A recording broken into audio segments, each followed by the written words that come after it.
Assalamualaikum warahmatullahi wabarakatuh.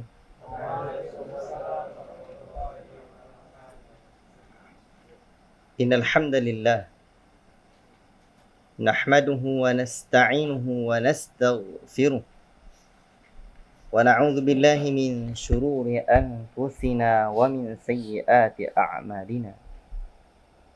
Man yahdihillahu fala mudilla lahu wa man yudlil fala hadiya lahu. Ashhadu an la ilaha illallah wahdahu la syarika lah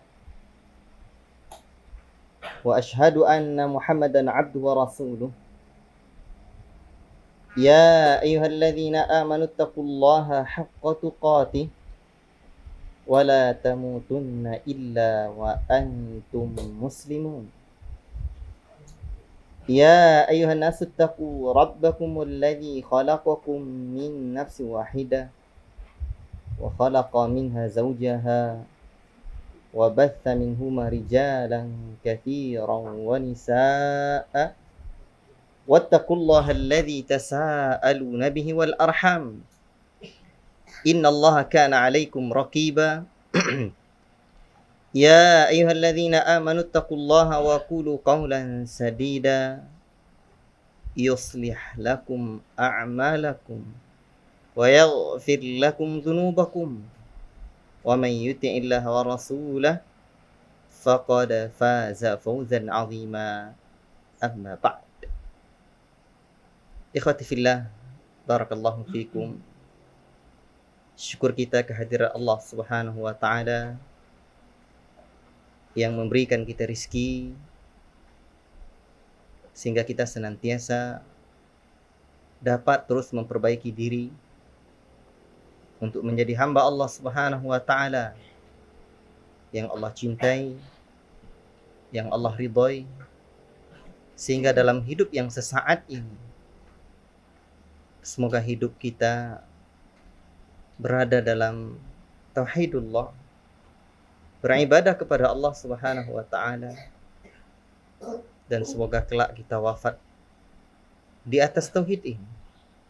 Allah Subhanahu wa taala sudah peringatkan kita dengan penuh kasih sayang. Ya ayyuhalladzina amanu taqullaha haqqa tuqatih wa la tamutunna illa wa antum muslimun. Wahai sekalian orang-orang yang beriman, takutlah kalian kepada Allah dengan sebenar-benarnya takut. Bertakwalah kalian kepada Allah Subhanahu wa taala dengan sebenar-benarnya takwa. Wala tamutunna, dan jangan sekali-kali jangan kalian mati, dan kita tidak tahu kapan hidup kita akan berakhir dengan kematian itu. Boleh jadi esok hari, boleh jadi nanti malam. Waktu datangnya kematian tidak ada yang tahu. Fa idza jaa ajaluhum la yastakhiruna sa'atan wa la yastaqdimun. Apabila datang ajal manusia, tak dapat dimundurkan. Jangankan dimundurkan, dimajukan pun sesaat tidak akan pernah bisa. Allahul musta'an. Untuk itu semoga Allah Subhanahu wa taala wafatkan kita di atas Islam. Syekh Muhammad rahimahullah taala menyebutkan tentang al-Islam. Al-Islam huwa al-istislamu lillahi bitauhid wal inqiyadu lahu bitta'ah wal bara'atu minasyirki wa ahlihi. Orang muslim disebut muslim karena ada Islam dalam dirinya. Dan Islam terjemahannya ya Islam. Tapi makna, ta'rif, definisi dari al-Islam itu sendiri Syekh Muhammad rahimahullah ta'ala menyebutkan al-istislamu lillahi bitauhid. Berserah diri kepada Allah Subhanahu wa ta'ala dengan mentauhidkan Allah. Allahu Akbar. Ternyata bukan hanya sekedar mentauhidkan, berserah diri kepada Allah saja, tidak. Mentauhidkan Allah. Wal inqiyadu lahu bitta'ah, tunduk kepada Allah Subhanahu wa taala dengan mentaati Allah. Wal bara'atu minasyirki, dan berlepas diri dari kesyirikan wa ahlihi dan para pelakunya. Kita faham bahwa lawan dari tauhid adalah syirik. Tidak akan pernah sempurna keimanan kita, tidak akan pernah sempurna tauhid kita sebelum kita mengenal syirik. Untuk itulah kita kembali memurajaah kitab yang penuh dengan faedah, kitab yang penuh dengan manfaat, Kitabut Tauhid. Ikhwati fillah, barakallahu fikum. Sudah lama kita tidak membaca kitab ini.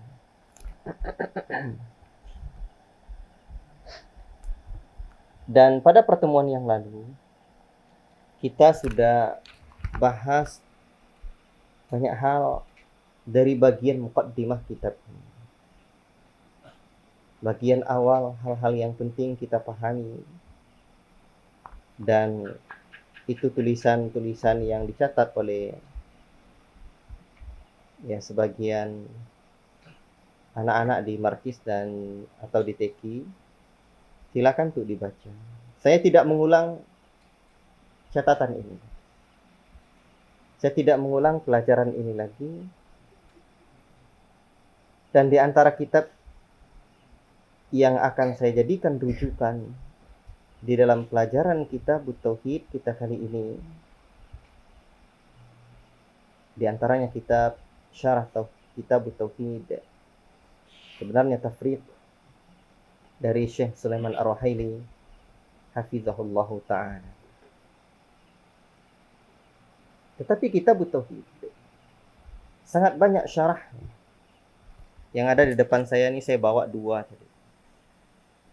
Karya Syekh Muhammad bin Shalih Al-Utsaimin rahimahullah ta'ala dan karya Syekh Shalih bin Abdul Aziz Muhammad Al-Syekh hafizahullah ta'ala. Banyak sekali syarah Kitabut Tauhid. Tapi yang terkenal di antaranya yang awal-awal dulu kitab apa? Fathul Majid, syarah Kitabut Tauhid. Baik. Ikhwati fillah, barakallahu fikum. Kitabut Tauhid. Kitab berasal dari kata al-katbu. Dalam bahasa Arab, kitab disebut dengan al-katbu. Artinya ad-dhamu wal jam'u. Mengumpulkan atau pengumpulan. Apa sebab disebut dengan nama ini? Di dalam bahasa Arab dikenal dengan istilah katibah. Katibatul Fursan. Atau katibah ini batalion, di mana tentara berkumpul di dalam. Atau ada ungkapan lagi taktubu Banu Fulan. Banu Fulan, kabilah Fulan berkumpul. Idza jitama'u, apabila mereka berkumpul maka disebut dengan taktub. Jadi kitab berasal dari, dalam bahasa Arab kitab disebut dengan al-jam'u wad-dhamm, ad-dhamm wal jam'. Berkumpul atau pengumpulan. Berarti Kitabut Tauhid adalah kumpulan-kumpulan pembahasan tentang tauhid. Ikhwati fillah, barakallahu fikum. Kita mempelajari kitab ini sangat penting sekali. Dalam pertemuan-pertemuan sebelumnya, di awal-awal dulu saya sebutkan pentingnya mempelajari kitab. Talaki kitab. Antum mesti ingat. Di mana Syekh Al-Albani rahimahullahu ta'ala di dalam At-Tauhid awalan ya du'at al-Islam menyebutkan, setelah beliau mengatakan beberapa kelompok yang tidak sejalan dengan Ahlus Sunnah datang kepada Ahlus Sunnah, lalu memberikan syubhat kepada Ahlus Sunnah. Akhirnya ternyata ada yang berubah. Sangat disayangkan yang berubah itu juga yang sudah menisbatkan dirinya kepada salafi. Ini kata Syekh Al-Albani rahimahullah ta'ala. Juga sudah menisbatkan diri kepada Ahlus Sunnah, pengikut generasi salaf. Tetapi akidahnya jadi rancu. Syubhat itu masuk. Akidahnya mulai tidak baik. Antum tahu apa penyebabnya, kata Syekh Al-Albani rahimahullah ta'ala? Karena mereka tidak mempelajari akidah as-sahihah min kulli jawanibiha. Tidak mempelajari, tidak talaki akidah yang benar ini dari seluruh sisi-sisinya. Allahu Akbar. Itulah pentingnya mempelajari kitab. Kita mempelajari akidah dari seluruh sisi-sisinya, itu dapat dijumpai, dapat ditemukan, dapat kita, dahaga kita pun dapat, ya, dahaga kita apa? Hilang dengan mempelajari kitab Allah. Untuk itu, mari mempelajari kitab. Kajian tematik sangat bermanfaat. Apalagi kalau untuk masyarakat umum, menggugah. Kajiannya pun kajian yang umum-umum.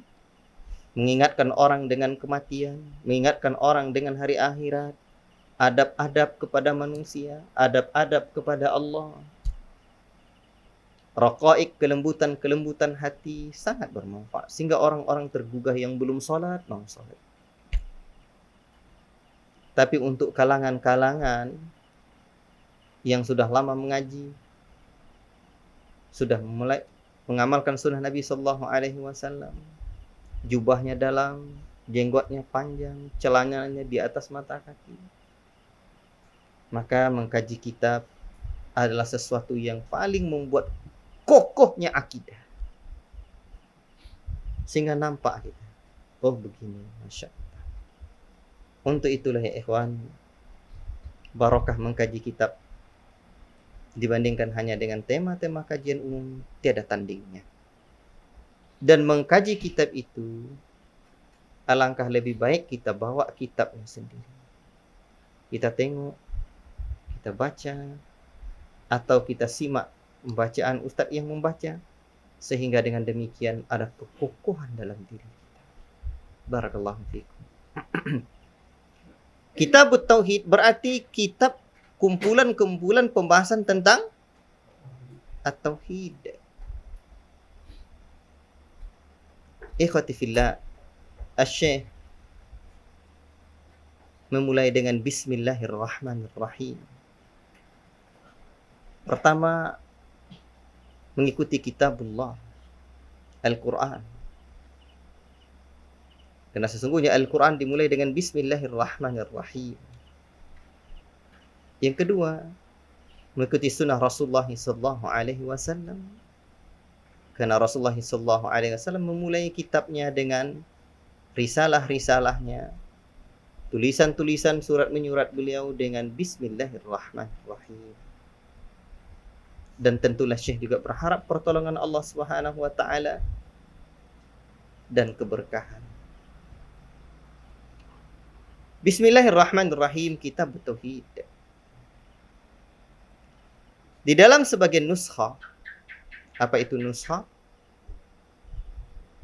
Dan para ulama banyak mensyarah kitab tauhid itu banyak. Makanya ketika kita sudah mempelajari satu syarah misalkan, saya anjurkan pelajari syarah yang mutawwal, yang lebih panjang lagi, mufassal, yang lebih rinci lagi. Di antara mungkin syarah kitab tauhid yang ringkas itu Al-Jadid ala kitab tauhid, siapa? Al-Qur'awi ya. Itu syarah Qur'awi. Cak tengok. Mungkin juga kitab syarah kitab tauhid yang seperti Fathul Majid. Fathul Majid ini juga tergolong masih belum terlalu panjang. Syekh Ibnu Utsaimin rahimahullah taala syarah kitab tauhidnya ini ada 2 jilid.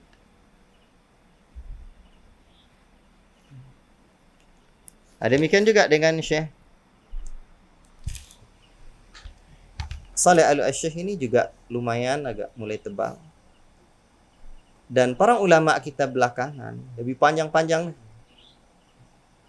Sebab yang sebelumnya sudah panjang, banyak uraian dan fawaidnya. Dan ulama belakangan, ulama-ulama kita yang masih hidup, mereka menjelaskan karena kita lebih butuh penjelasan panjang-panjang itu. Maka seperti Syekh Sulaiman Ar-Ruhaili hafizahullah taala panjang menjelaskan cara kita bertauhid. Maka kata Syekh hafizahullah taala, kata Syekh Sulaiman, dalam sebagian nuskah dijumpai setelah bismillahirrahmanirrahim itu alhamdulillah wa sallallahu ala Muhammad wa ala alihi wasallam. Disebutkan setelah bismillah itu kalimat alhamdulillah dan salawat kepada Nabi sallallahu alaihi wasallam. Maka sekarang misalkan kita berkirim surat kepada anak kita di pondok atau di mana-mana, mulailah dengan kalimat ini, bismillahirrahmanirrahim, salawat dan pujian dan salawat kepada Rasulullah sallallahu alaihi wasallam. Itu ada sunnahnya dari Nabi sallallahu alaihi wasallam dan juga merupakan mengikuti apa yang pernah dibuat sepanjang zaman oleh para ulama kita. Barakallahu fiik. Ikhwati fillah, saudaraku yang kucinta karena Allah Subhanahu wa taala, Kitabut Tauhid. Judul kitab ini tidak hanya sampai di sana, tetapi alladzi huwa haqqullahi 'alal 'abid. Kitab tauhid yang menjadi hak Allah di atas hamba. Itulah judul kitab. Kitabut Tauhid yang menjadi hak Allah kepada hamba. Allahu Akbar. Antum ingat seperti Syekh Al-Hafidz Al-Hakami dalam A'lam Sunnah Al-Mansyurah menyebutkan, apa kewajiban pertama kita kepada Allah apa? Mengetahui apa yang menjadi sebab utama Allah ciptakan kita. Itulah dia tauhid. Dan itulah hak Allah atas kita. Jadi ingat, nama kitab ini Kitabut Tauhid alladzi haqqullahi 'alal 'abid. Ini juga penting jadi catatan buat santri. Seringkali santri saya tanya, ketika jumpa dulu kamu belajar kitab apa di pondok?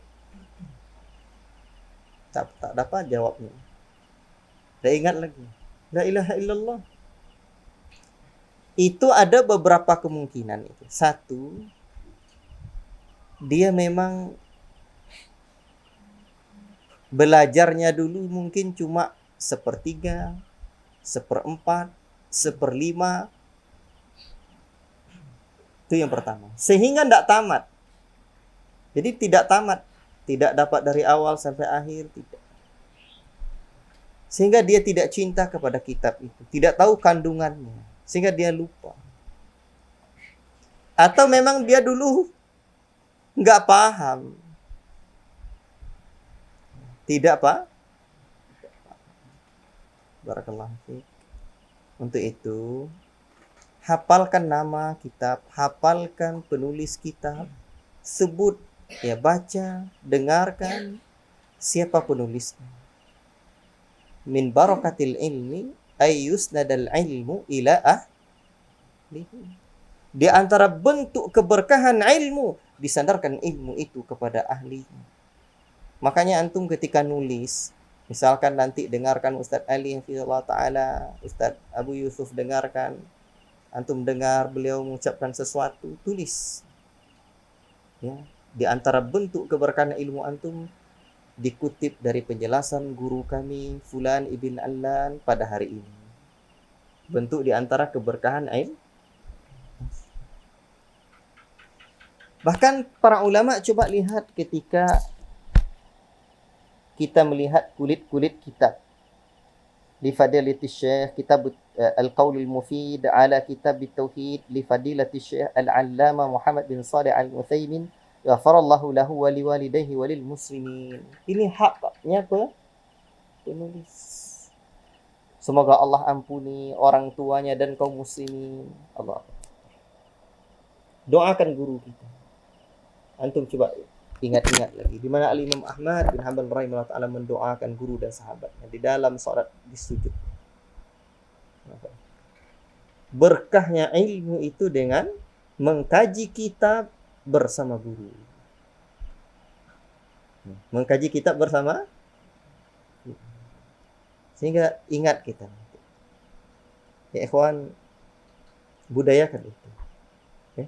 Hafal judul kitab, hafal penulisnya. Antum bahkan perlu tulis. Ya. Antum ngaji kitab tauhid itu buat tadi. Mulai belajar ini tanggal sekian. Buat catatan-catatan. Ingat, di antara hal yang indah yang pernah saya dengar adalah ketika diceritakan bahwa ayahnya Syekhuna Abdul Razak. Siapa namanya? Syekh Abdul Muhsin Al-Abbad. Fahafizahullah ta'ala. Alhamdulillah saya dah pernah jumpa dengan beliau dan pernah bersalaman dengan beliau di masjid di Madinah. Beliau, antum bayangkan, di antara hal yang indah beliau lakukan, kitab-kitab beliau semasa madrasah ibtidaiyah dulu, SD, masih tersimpan di dalam lemari. Allah, simpan catatan antum, dikenang di kemudian hari. Mungkin satu hari anak-anak antum nanti tengok lagi, oh ini ayah saya dulu ternyata pernah ngaji kitab dengan gurunya Fulan ibn Allan. Dan ingat, air hujan tak jauh-jauh jatuh dari atap.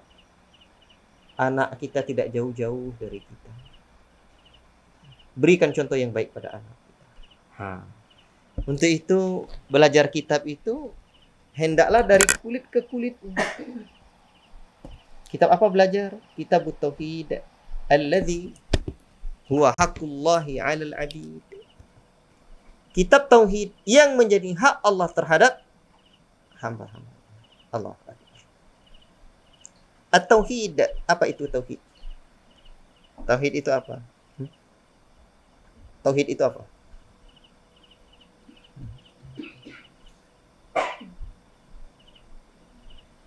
Bentar dulu, tauhid, apa itu tauhid?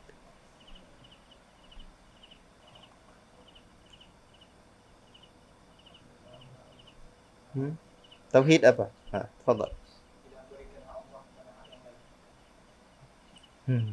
Ahsanta. Tapi bukan dengan kalimat tidak dulu. Memberikan hak Allah kepada Allah. Syirik. Memberikan hak Allah kepada selain Allah. Taib. Ikhwati fillah barakallahu fikum. Kitab tauhid ini bukanlah Syekh Muhammad rahimahullahu ta'ala saja yang telah menulis kitab tauhid. Bahkan bukan beliau yang pertama kali menulis kitab dengan judul kitab tauhid. Siapa yang tahu kitab tauhid yang pertama ditulis? Di antara kitab tauhid yang duluan ditulis kitabnya siapa? Kitab Tauhid karya Ibnu Khuzaimah. Abad 4 Hijriyah.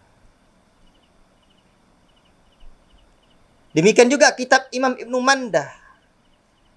Kitab Tauhid. Maka Al-Maqrizi juga menulis Tajrid At-Tauhid Al-Mufid. Tajrid At-Tauhid Al-Mufid. Artinya Syekh Muhammad rahimahullahu ta'ala tidaklah membuat hal-hal yang baru. Tapi telah ada ternyata di kalangan para pendahulu yang telah menulis juga kitab tauhid. Bahkan Al-Imam Al-Bukhari rahimahullahu ta'ala ketika membawakan hadis Muaz bin Jabal di dalam sahihnya dalam kitab tauhid, ma jaa fi du'ain Nabi sallallahu alaihi wasallam ummatahu ila tauhidillahi tabaraka wa ta'ala. Jadi beliau menyebutkan dalam kitab Sahih Bukhari itu satu bab, ya, dalam kitab tauhid. Ada satu kitab dalam kitab Sahih Bukhari, kitab tauhid. Baik. Untuk itu kitab tauhid bukanlah kitab yang mungkin itu karangan-karangan baru-baru, tidak. Barakallahu. Saudaraku yang kucinta karena Allah, cuman bedanya kitab tauhid karya Syekh Muhammad rahimahullah taala ini berbeda dengan kitab sebelumnya dari sisi pembahasan yang ada. Kalau kitab tauhid sebelumnya itu pembahasan seluruh sisi-sisi tauhid. Ada tauhid rububiyah, tauhid uluhiyah, tauhid asma wa sifat. Adapun kitab tauhidnya Syekh Muhammad rahimahullah taala pembahasannya tentang tauhid uluhiyah. Baik. Ikhwati fillah barakallahu fikum. Jadi pembagian tauhid ada berapa? Di pertemuan-pertemuan sebelum ini, dulu saya sudah menyebutkan pembagian tauhid di sisi Al-Imam Ibnul Qayyim rahimahullah ta'ala. Cuman yang ma'ruf pembagian tauhid itu ada 3. Sekarang yang ma'ruf pembagian tauhid terbagi 3. Mad dalil ala hadha taqsim? Apa dalil dari pembagian tauhid yang 3 ini? Ada tidak? Ikhwati fillah, ini ada dengan al-istiqra' li adillati tauhid. Ketika para ulama meneliti, mengkaji ya kitab-kitab, dalil-dalil dari Quran dan Sunnah Nabi, maka tampaklah tauhid itu terbagi kepada 3. Namun penting juga antum ketahui bahwa pembagian tauhid itu pada asalnya tidak ada. Ketika Nabi Adam alaihi salam diutus oleh Allah Subhanahu wa taala, manusia semuanya bertauhid kepada Allah. Sampai 10 kurun lamanya. Dan ternyata ketika manusia ada yang hanya sekedar mengetahui ada pencipta, tetapi tidak menyerahkan peribadahan kepada Allah. Berarti yang pertama kali membuat dan membagi-bagi tauhid itu adalah orang ahlu syirki, musyrikin. Perbuatan-perbuatan mereka itu, mereka mengakui Allah, tapi tidak menyerahkan perbuatan ibadah kepada Allah. Terbagilah tauhid dalam diri mereka. Allah Subhanahu wa taala pun menerangkan di dalam Al-Qur'an, di mana ada orang-orang yang hanya menetapkan tauhid atau mengakui Allah sebagai pencipta tapi tidak menyerahkan peribadahan kepada Allah. Maka dalil-dalil Quran dan Sunnah itulah terlihat oleh para ulama dari pengkajian mereka, tauhid menjadi 3. Yang pertama tauhid rububiyah, kedua tauhid uluhiyah, dan ketiga tauhid asma was sifat. Baik. Untuk memudahkan, ikhwati fillah barakallahu fikum,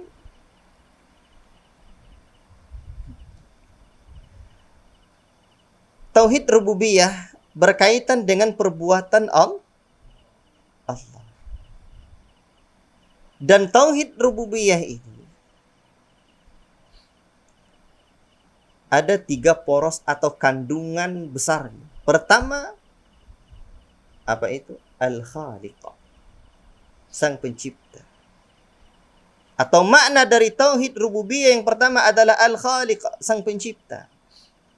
Yang kedua adalah Al-Mulku, kepemilikan Allah.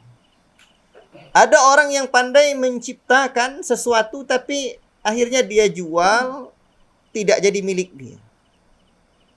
Alam ini Allah yang menciptakan dan menjadi milik Allah. Dan yang ketiga, at-tadbir, pengaturan. Jadi Allah yang menciptakan, Allah yang memiliki, Allah pula yang mengatur. Allahu Akbar. Itulah poros makna dari tauhid rububi.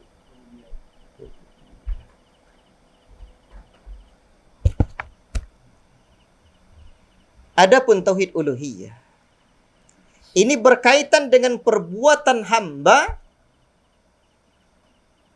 berupa ibadah yang diserahkan kepada Allah. Jadi kalau tauhid rububiyah adalah af'alullah, perbuatan Allah. Kalau tauhid uluhiyah adalah af'alul ibad. Tauhid rububiyah adalah perbuatan Allah dan tauhid uluhiyah adalah perbuatan hamba berupa ibadah yang murni diserahkan kepada Allah ala wajhi taqarrub, untuk mendekatkan diri kepada Allah. Baik. Adapun tauhid al-asma wa sifat adalah keyakinan seorang hamba tentang nama-nama dan sifat-sifat Allah Subhanahu wa ta'ala. Kemudian nama kitab ini kan Kitab Tauhid alladzi huwa haqqullahi 'alal 'abid. Ya. Ini berdasarkan hadis ya, di mana Rasulullah sallallahu alaihi wasallam mengutus Mu'adz ya. Baik. Jadi alladzi huwa haqqullahi 'alal 'abid itu berdasarkan hadis Mu'adz bin Jabal radhiyallahu taala anhu, ketika Rasulullah sallallahu alaihi wasallam berkata, bukan diutus ke Yaman. Ketika Nabi membonceng Mu'adz bin Jabal, maka Rasul berkata kepada Mu'adz, "Ya Mu'adz, atadri ma haqqullahi 'alal 'ibad wa ma haqqul 'ibadi 'ala Allah?" Wahai Mu'adz, tahu kamu hak Allah terhadap hambanya dan hak hamba terhadap Allah? Maka berdasarkan hadis inilah Syekh Muhammad rahimahullah ta'ala menulis kitabnya dengan Kitab Tauhid alladzi huwa haqqullahi 'alal 'abid. Ternyata judul kitabnya pun berdasarkan hadis. Luar biasa. Makanya ketika kitab-kitab Ahlussunnah wal Jamaah ini memang isinya sunnah, makanya kalau ada kitab yang katanya kitab Ahlus Sunnah wal Jamaah, namun banyak dari kitab-kitab itu manakala kita lihat dikumpulkan sunnah-sunnah yang ada, hadis-hadis maksudnya, sungguh sangat sedikit sekali. Tapi sayangnya yang tertuduh bukan kitab atau akidah Ahlussunnah, adalah kitab yang memuat sunnah-sunnah yang banyak itu. Itulah di antara bentuk keanehan akhir zaman. Nah, makanya lihat, kitab ini sungguh sangat menakjubkan. Barakallahu fikum. Ikhwati fillah, barakallahu fikum. Nah, itu judul. Kita azan dulu atau gimana?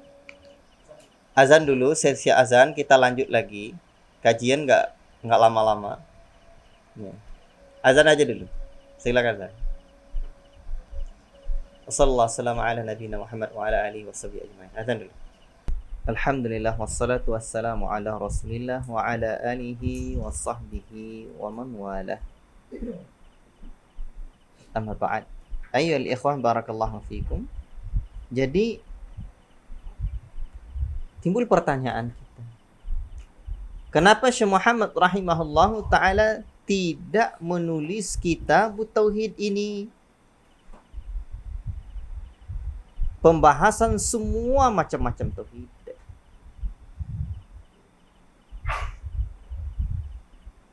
Dan macam-macam Tauhid itu ada 3. Rububiyah, uluhiyah, asma wa sifat. Minimal ada 3 sebab. Yang pertama,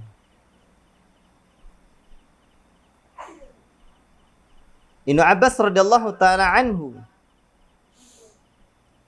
menyebutkan kullu ma warada fil Qur'ani minal ibadah fa ma'nahu at-tauhid. segala sesuatu yang ada dalam Al-Quran berupa kata ibadah, atau setiap kata ibadah di dalam Al-Quran, fa ma'nahu at-tauhid, maknanya adalah at-tauhid. Siapa yang ingin melihat asar ini, silakan baca kitab tafsir Al-Ma'thur. Barakallahu fikum. Alasan yang pertama, anna tauhida idza atlaqna fi nususi fa innal murada bihi at-tauhidullah. Jadi apabila kita sebut secara mutlak tauhid, maka adalah tauhid uluhiyah. Ikhwati fillah, barakallahu fikum. Dan antum mesti ingat juga bahwa tauhid uluhiyah terkandung juga tauhid rububiyah. Tidaklah seseorang mentauhidkan Allah dengan tauhid uluhiyah, pasti dia telah mentauhidkan Allah dengan tauhid rububiyah. Orang yang menyerahkan ibadah, perbuatan ibadahnya hanya untuk Allah, otomatis dalam hatinya dia telah meyakini perbuatan-perbuatan Allah. Berbeda dengan orang-orang yang hanya meyakini tauhid rububiyah, Allah yang menciptakan, Allah yang memberikan rizki, tetapi perbuatan ibadah tidak dia serahkan kepada Allah. Alasan kedua, annal hajatal azimatal kabirah fi zaman kitabatil kitab hiya li takriri tauhidil uluhiyah. Kebutuhan yang paling besar di zaman penulisan kitab ini adalah menetapkan tauhid uluhiyah. Apa sebab? Sebab kebanyakan manusia tergelincir ada dalam masalah tauhid uluhiyah. Syekh rahimahullah ta'ala dulu menulis kitab ini ketika beliau berumur 20-an tahun. Luar biasa bukan? 20-an tahun. Antum 20-an tahun baru pandai nulis apa? Nulis buku surat nikah ada pandai? Beliau menulis kitab ini umur beliau Ibnu Ishrin, 20-an tahun. Dan kita telah maklum bahwa Syekh rahimahullah ta'ala hafal kitabullah umur tidak sampai 10 tahun. Ya wajar. Setelah beliau hafal Al-Quran, beliau rihlah untuk menuntut ilmu. Usianya masih kecil. Beliau pergi ke Iraq. Dan di sanalah beliau melihat kesyirikan yang besar di Basrah. Lalu beliau mendakwahi manusia kepada tauhid. Allahu Akbar. Agar mereka keluar dari kegelapan menuju cahaya itu. Dan beliau pun menulis kitab yang penuh manfaat ini. Dan usianya ketika itu 20-an tahun. Allahu Akbar. Dan kitab-kitab para ulama kita ditulis, ada yang memang ditulis karena ada permintaan orang untuk menulis kitab. Tolonglah Syekh tulis pembahasan ini, kami mau mempelajari. Ditulislah kitab. Seperti kitab Syekh Abu Bakar Jabil Al-Jazairi. Apa judul kitabnya? Minhajul Muslim. Antum coba lihat di bagian awal muqaddimah kitab Minhajul Muslim itu. Ada yang baca? Itu dituliskan ya, pengalaman beliau dakwah orang-orang di beberapa negara ya, meminta beliau untuk menulis kitab itu. Beliau tulis. Ada juga di dalam rangka membantah penyimpangan. Seperti kitab Syekhul Islam Ibnu Taimiyah banyak ditulis dalam rangka membantah kekeliruan, penyimpangan. Dan ada juga penyimpangan ya golongan-golongan. Ada juga karena melihat kebutuhan umat. Ini menunjukkan kedalaman ilmu dan pemahaman syekh. Ternyata yang dibuat oleh beliau memang yang dibutuhkan umat. Allah Akbar. Memang yang dibutuhkan oleh umat. Maka disinilah beliau mengambil peluang khairun nas anfa'uhum linnas. Sebaik-baik manusia adalah orang yang paling banyak memberikan manfaat buat yang lain. Allah Akbar. Beliau tulis kitab ini. Dan da'i itu apa? Da'i disebut da'i. Ini fawaid penting untuk para penuntut ilmu. Da'i disebut da'i. Kenapa? Da'i itu asalnya apa? Isim fi'il madinya da'i apa? Da'a yada'u. Apa artinya? Mengajak. Masdarnya apa? Da'watan. Da'i berarti apa maknanya? Seseorang yang ada dalam dirinya dakwah. Da'i. Makanya beda diri seorang da'i dengan yang bukan da'i. Lihat saja. Da'i itu adalah orang yang ada dalam dirinya dakwah. Maka ucapannya dakwah, perbuatannya dakwah, duduknya dakwah, diamnya dakwah, pergi jalan-jalannya pun dakwah. Kalau kita pergi jalan-jalan kita gimana kira-kira? Itulah beda da'i dengan yang bukan da'i. Barakallahu fiikum. Nah, jadi beliau pun mendakwahkan tauhid ini. Nampak beliau peluang itu. Tadi ucapan saya apa? Hah? Sebelum bahas ini. Hah? Jadi apa yang dibutuhkan umat itu, beliau ambil itu. Peluang itu. Tadi saya bahas apa? Dakwah. Itulah. Dan itulah da'i.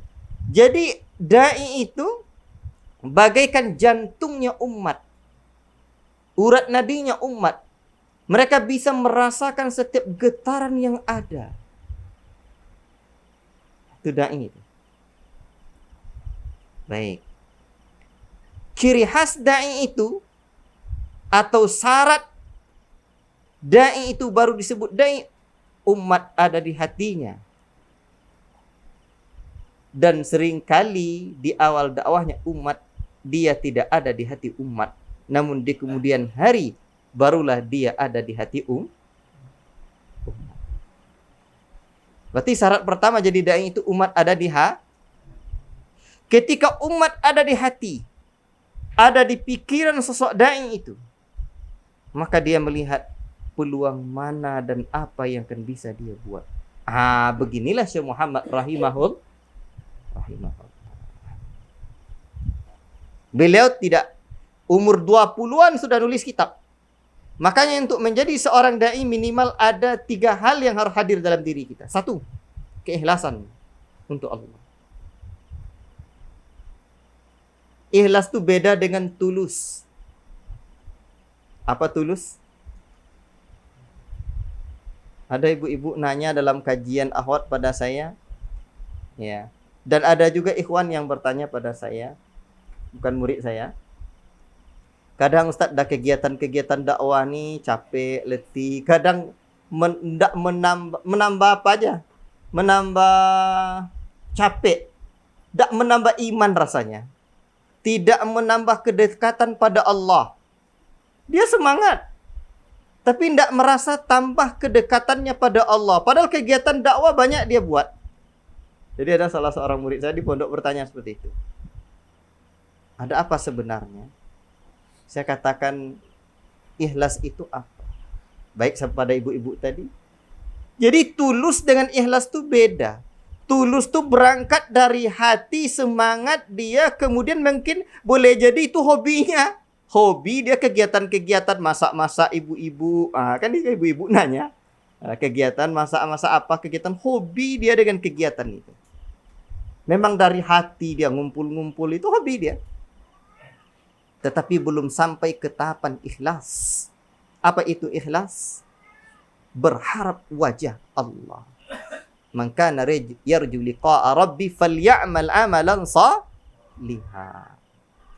Barang siapa yang berharap berperjumpaan dengan Allah, makanya ikhlas itu disebut liwajhillah, untuk mengharapkan wajah Allah atau ibtigha'a wajhillah, berharap wajah Allah. Apa wajah Allah? Bisa melihat wajah Allah. Itu ikhlas. Jadi ini syarat yang pertama untuk menjadi seorang dai. Yang kedua,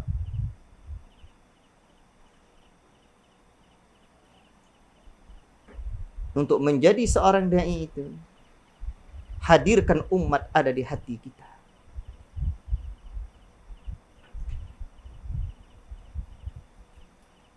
Hadirkan umat ada di hati kita.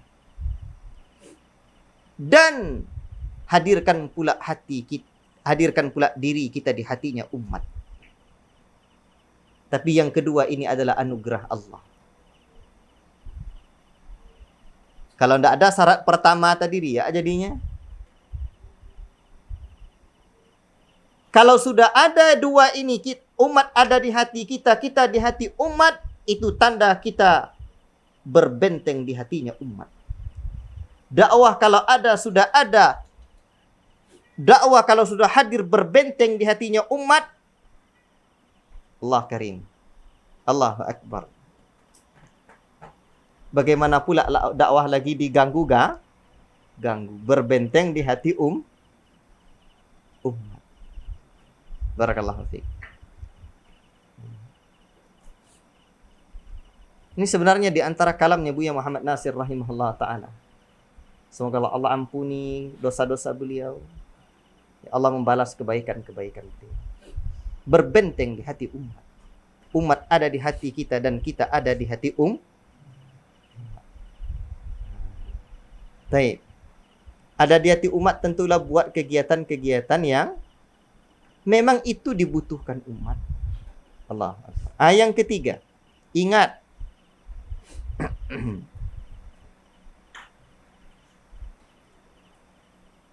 Waktu kita tidak lama. Baik waktu kita hidup di alam dunia yang fana ini, dan termasuk juga waktu dan kesempatan kita. Kita sudah betul-betul berada dalam saat yang genting, dan kita berada dalam perang perlawanan antara yang hak dengan yang batil. Kira-kira kalau orang perang gimana kira-kira? Terlambat sesaat saja peluru bisa menembus kepala.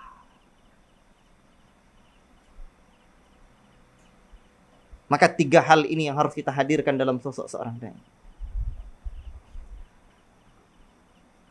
Pertama ikhlas, kedua umat ada di hati kita, kita ada di hati umat. Dan yang ketiga apa? Ingat, kita berada dalam waktu yang genting. Berarti kalau seperti itu mesti apa? Bukur kabukuril ghurab, cekatan seperti cekatannya elang. Tap. Tengok elang kan? Seperti apa cekatan elang? Wah, ini langsung dibawanya ke atas. Begitulah sosok dai mencintai umatnya. Allahu Akbar. Tengok Syekh rahimahullah ta'ala. Begitu beliau melihat umat dalam bahaya besar. Usianya 20-an tahun. Segera beliau mendakwahkan kaum. Allahu Akbar. Umat ada di hatinya. Dan mereka ya akhirnya, tapi tengok, kata-kata kita ada di hati umat, seringkali para ulama kita tidak diterima ketika hidupnya. Seperti Syekhul Islam Ibnu Taimiyah rahimahullah ta'ala, orang banyak baru sadar bagaimana keulamaan, kealiman, dan kedalaman ilmu beliau setelah beliau meninggalkan alam yang bernama dunia fana ini. Karena memang orang mengiktiraf, mengakui kelebihan orang yang hidup itu berat. Orang kalau ada kelebihannya, terus kita masih hidup dengan bersama ada waktu dengan orang itu berat untuk mengakui. Itu berat kali. Nah, jadi untuk itulah hadirkan hati untuk Allah. Biar dakwah tidak hanya ya ketika kita hidup. Boleh jadi ketika kita sudah mati baru. Dan antum ingat, seringkali Orang baru tersadar ketika seorang dai dan ulama itu telah tiada. Iyo sandulunan sobik dek si anu ininya. Itu dakwah. Jadi jangan pedulikan, fokus saja. Lillah. Baik. Ikhwati fillah barakallahu fikum. Berarti sebab yang menjadikan Syekh membahas kitabnya ini dengan tauhid uluhiyah ada berapa? Ada berapa tadi? Ada 3. Yang pertama ittiba' ya lin nusus yang indal itlaq. Jadi mengikuti ya firman Allah atau Al-Qur'an ketika disebut kata tauhid, ketika disebut kata tauhid maka kata ibadah maknanya tauhid. Atau ketika disebut secara mutlak, ini yang pertama alasannya, ketika disebut secara mutlak kata tauhid, maka sesungguhnya yang dituju adalah tauhid uluhi. Yang kedua, kebutuhan yang sangat besar terhadap tauhid uluhi. Yang ketiga apa? Saya belum sampaikan yang ketiga tadi. Yang ketiga, sedikit orang-orang yang menentang tauhid rububiyah. Orang yang menolak tauhid rububiyah itu sedikit. Mengakui Allah pencipta, mengakui Allah pemberi rizki, mengakui Allah apa? Perbuatan-perbuatan Allah sedikit. Orang yang menolaknya. Baik. Untuk itu saya melihat bahwa yang menulis kitab tentang pembahasan khusus tentang uluhiyah masih sangat sedikit. Makanya ya ikhwan, kalau kita belajar kitab tauhid atau akidah dari akidah yang sebelumnya yang pernah diajarkan di Nusantara ini, itu kebanyakan pembahasannya adalah pembahasan tauhid rububiyah dan asma wa sifat. Itu pun juga pembahasannya banyak yang tidak di atas akidatus salaf. Jadi tauhid pembahasan uluhiyah kurang, sehingga banyak yang memiliki akidah dan tauhid tetapi ujung-ujungnya apa? Malas untuk salat. Waktu kelas 1 di pondok rajin, semakin kelas 3, kelas 4, kelas 5, kelas 6 semakin longgar. Semakin longgar. Sebab tauhid rububiyahnya ada dalam. Itu dia. Tauhid uluhiyah pembahasannya kurang. Efeknya apa? Jadi perbuatan Allah diakuinya. Kan tauhid rububiyah kan perbuatan Allah. Adapun tauhid uluhiyah perbuatan hamba untuk mentauhidkan Allah. Sehingga itu salah satu penyebabnya. Antum coba lihat. Silakan dilihat ya, dites. Itu salah seorang petinggi Depak pernah cerita sama saya. Departemen Agama. Saya pernah tes Ustaz ini. Guru-guru NDA saya bawa, saya dah sholat ini. Saya bawa cerita. Ya. Tidak baik juga sebenarnya. Tapi di tesnya. Dah lewat jam 5 belum sholat dia. Dah lewat lagi belum sholat dia. Tak kapan sholatnya lagi kata beliau. Itu dia. Padahal seharusnya menjadi panutan. Barakallahu fiikum. Baik. Jadi saya membahas kitab tauhid uluhiyah, sebelumnya memang pembahasan kitab tauhid uluhiyah sangat-sangat kurang. Baik. Maka lihatlah kondisinya masih kurang di sini. Itu yang dibuat. Baik, ikhwati fillah barakallahu fikum. Apa manhaj Syekh? Selesai itu ya. Apa manhaj Syekh dalam menulis kitab ini? Lihatlah nanti kitab ini. Beliau berdalil dengan kitab dan sunnah. Itulah kalau nggak ada kitabnya memang payah. Kitab ini berisi 36 bab dalam pembahasan tauhid. Tapi ada sebagian yang menyebutnya 37 bab. Tapi kata Syekh Sulaiman Ar-Ruhaili dan juga Syekh Abdul Razak hafizahullah taala dan banyak ulama yang lain menyebutkan yang pertama itu bukan bab tapi madkhal, pengantar. Pengantar. Setelah beliau mengatakan Bismillahirrahmanirrahim, dalam sebagian nushah Alhamdulillah Alhamdulillah, hamdalah, kemudian salawat. Lalu Syekh menyebutkan wa qaulillahi ta'ala wa ma khalaqtul jinna wal insa illa liya'budun. Tidak ada ditulis pembahasannya dulu, tidak ada, langsung dalilnya. Setelah beliau menyebutkan beberapa ayat, baru disebutkan pula beberapa hadis nanti. Allahu Akbar. Makanya seperti pekan yang lalu saya sebutkan, seperti saya dari India dulu, beliau menyebutkan ini kitab seperti kitab Sahih Bukhari katanya. Karena memang Sahih Bukhari begitu.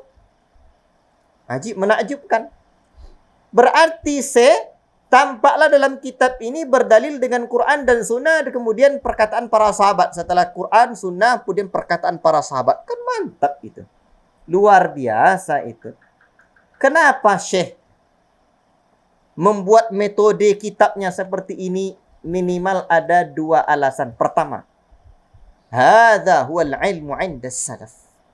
Inilah ilmu yang sesungguhnya di kalangan generasi salaf. Apa itu? Qala Allahu, qala rasuluhu, qala sahaba, hum ulul irfan. Ilmu itu apa? Ilmu di kalangan salaf itu ucapan Allah, ucapan Rasulnya, ucapan sahabat. Mereka orang yang mengetahui ilmu. Ya, barakallahu fikum. Itu alasan yang pertama. Alasan yang kedua, dibuat dengan metode ini, beliau menyebutkan pembahasan inti fawaidnya itu di belakang. Nah, kan kadang ada kitab wajib tohara, dalilnya ini. Ini enggak, langsung ayatnya dulu. Ini lebih memudahkan untuk menerimanya. Itu alasan yang kedua. Baik. Ikhwati fillah, barakallahu fikum. Jadi judul kitab ini ada berapa bab tadi? 36 bab. Ada yang menyebutkan 37. Tapi yang insyaallah saya juga melihat sebagaimana guru-guru dan syekh kita juga menyebutkan, yang pertama itu adalah bagian dari muqaddimah. Nah, baik. Ikhwati fillah, kitab ini apa saja isinya? Kitab ini Masya Allah luas. Bab-bab yang 36 ni isinya hakikat tauhid, pembagian nawakis dan nawakidut tauhid, pengurang-pengurang tauhid dan pembatal-pembatal tauhid. Jadi kandungan kitab ini bukan hanya sekadar menjelaskan tauhid, tetapi juga menjelaskan tentang yang mengurangi nilai tauhid uluhiyah dan membatalkan tauhid uluhiyah.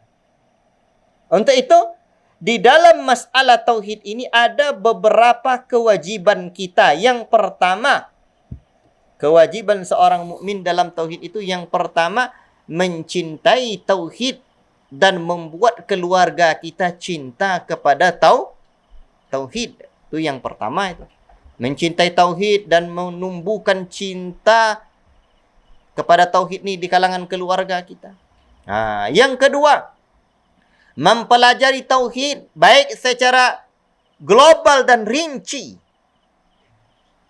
Makanya siapapun yang ingin memahami tauhid uluhiyah secara mendalam, belajarlah kitab tauhid allazi huwa haqqullahi 'alal 'abid. Baik. Yang ketiga, ayyuhaqqiqat tauhid, merealisasikan nilai-nilai tauhid itu. Jadi yang ketiganya merealisasikan nilai-nilai tauhid. Yang keempat, an yahdhara mimma yanquduhu aw yunqisuhu. Waspada dari yang membatalkan tauhid dan mengurangi nilai-nilainya. Jadi kata Syekhuna Abdul Razak, tauhid itu ada nawakis dan nawakidnya. Nawakis itu pengurang nilai-nilai tauhid. Dan ada nawakid. Nawakid itu penggugur tauhid. Jadi kita harus hati-hati. Yang keempat. Yang kelima, an yada'u ilaihi, kita mendakwahkan tauhid. Kita dakwahkan tauhid ini. Yang keenam, an yasbir ala dhalik, bersabar di atas tauhid. Bersabar ketika mengamalkan, bersabar ketika mendakwakan, sebab berat. Apalagi dah mulai mendakwakan tu berat. Ada aja orang yang memfitnah, ada aja orang yang menyebut begini begitu. Tapi antum mesti ingat, pada pekan yang lalu sudah saya sebutkan, dakwah tauhid adalah dakwah yang paling mudah diterima insyaallah. Kecuali kalau cara kita keliru. Itu yang menjadi pokok pembahasan kita pada pertemuan sebelumnya. Ya. Kitab Tauhid, mengenal Allah, hakikat peribadahan kepada Allah yang membuat kita duduk bersimpu di hadapan Allah dengan baik. Ini sudah seharusnya pembahasan tauhid adalah pembahasan yang menumbuhkan kecintaan kepada Allah. Dan itulah yang dibutuhkan umat. Barakallahu fikum. Maka jangan sekali-kali kita menghadirkan sesuatu yang makin membuat berat umat ini. Dengan mendakwahkan tauhid itu, ya. Mungkin dengan sikap kita dan yang lain-lainnya. Wallahu taala a'lam bissawab. Cukup sekian apa yang dapat saya sampaikan. Yang benar hanya dari Allah, yang salah dari pribadi saya yang menyampaikannya. Wassallallahu wasallam ala nabiyina Muhammad wa ala alihi wa sahbihi ajma'in.